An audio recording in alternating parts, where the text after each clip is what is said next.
Thank you. That's very nice of you folks. Welcome to the show. My name is David Letterman. Tonight is Thursday. What's the date, Paul? Any idea? I don't know. Take a guess. What do you think? What is the day? The 18th? Today is the 18th, I don't ladies know. and No, gentlemen. the 16th. 5 more shopping days till Christmas, so do what you can. What's the weather outside? Is it just that miserable, oppressive heat that we come to know and love here in the city? And is there just a layer of brown goo hanging over the horizon? New York in summertime, we can't get enough of it. Despite the good weather news, I'm a little depressed. I recently took a test in one of those magazines to kind of let you know how you stack up against other members of society, and I failed. It turns out that here it is summertime and my wardrobe doesn't have enough yummy colors in it. I'm not going to be disturbed by that. We have a fine program for you here to mark the end of our week. Mr. Frank Zappa will be on this show.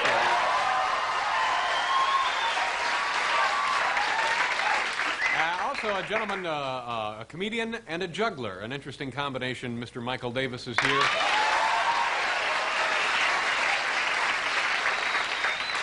And there's somebody sitting in our studio audience wearing short pants. Is that correct? That is correct. This man right there. How, do you mind standing up? Sure. Okay. Now, what is your name, sir? My name is Gary Tatone. Gary? I'm not criticizing or anything, but I'm just curious. How did you get into this massive business complex, with your shorts All right. like that? To put it short, I was over at my good friend Twig's house, and I said, will David let me on the show wearing shorts?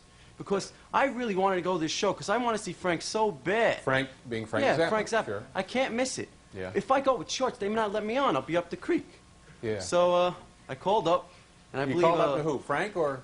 No, 664-4444. We all know the number. You know. Okay. Go ahead and give the number out. That's no problem. All right.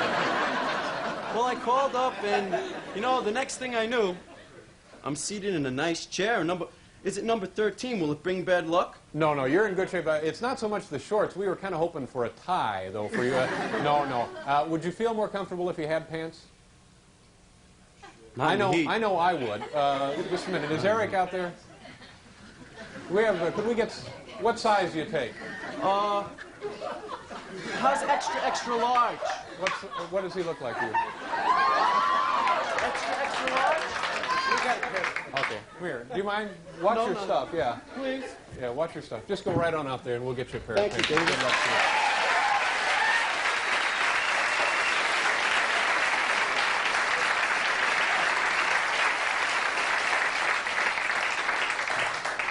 Not that wasn't a nice outfit he was wearing. It was, where were we? He had yummy colors there. Also on this program tonight, a man who is an animal interpreter, a respected naturalist, Mr. Dave McKelvey is here. And we're going to take a look at some, 2 days ago, it was Flag Day. 2 days ago would have been what, the 16th? That would have been the 16th, yeah. So we're tonight going to take a look at some unusual and exotic flags from around the world. And speaking of unusual and exotic, here now is our good friend, Mr. Paul Schaefer. Paul? Thanks, I think. Thank you. Dave, we got a big show, but there's something I've been thinking about. I just got to say it. If you listen to the greats in our business, you know that there are 3 degrees to which a performer aspires. And I mean performer. First, a showman, which if you know anything about me, you know that that's what I am. If nothing else, a showman. You're a showman. Second degree is a master craftsman. And the third, as you know, when you really get up there, pound for pound, the consummate entertainer. That's what I think you are, David Letterman. Pound for pound, on any stage, the consummate entertainer. What is the degree?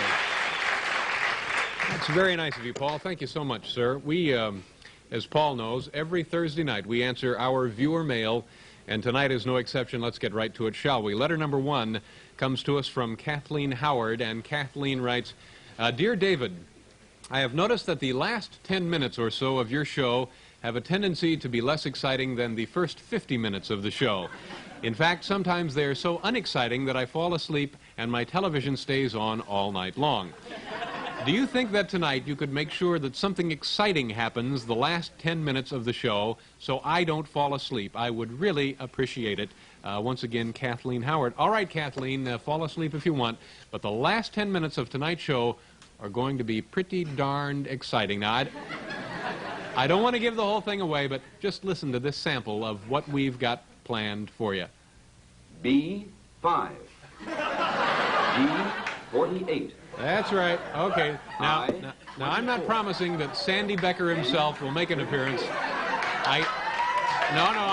14. He may not even be in the city, but... 36. Okay, fine. Thank you, Sandy. So stay tuned, if you will. Let's see. Letter number 2.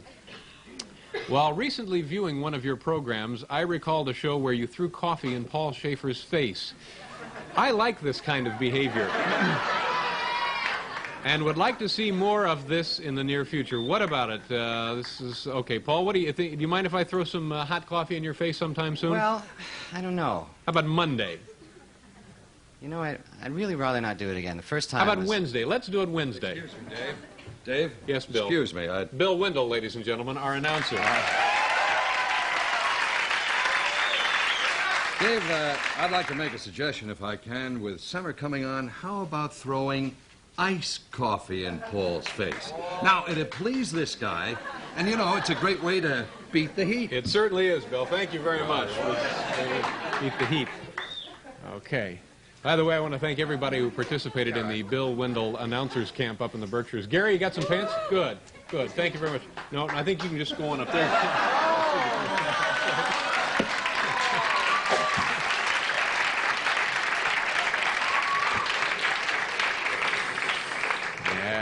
Gary will be around to pick up a check next week, too. How are those, Gary? Are they all right? Okay, all right. Let's see. Letter number 3. Dear Dave, I have noticed recently that you have been developing an annoying habit. It seems lately you've been blotting your lips on those little blue cards that you play with. Why do you do this? Does it leave lip marks?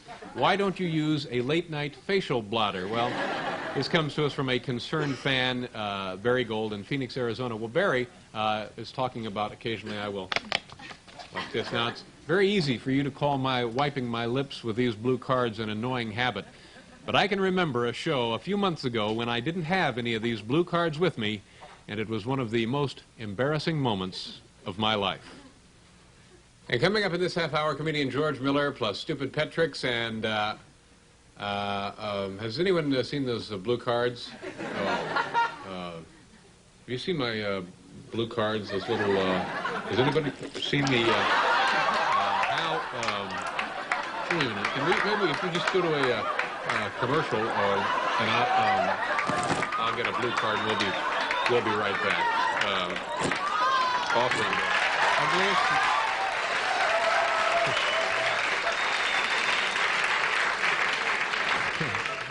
All right, letter number 4 comes to us from Penn Valley, Pennsylvania. Dear Dave, we get a lot of letters about this also.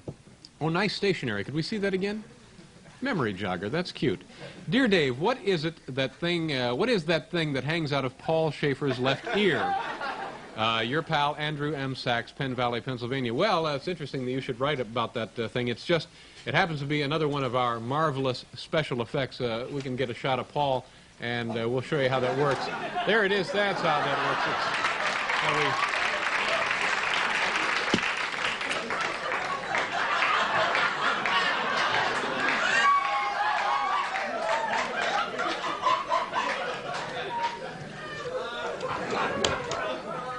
All right. You all right? He deserves it. He really does.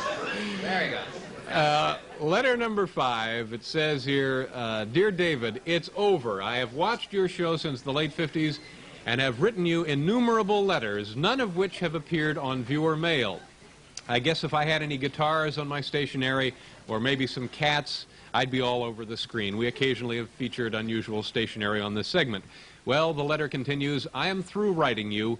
This is the last letter you'll ever get from me, and it's signed your friend, Jack Bernstein.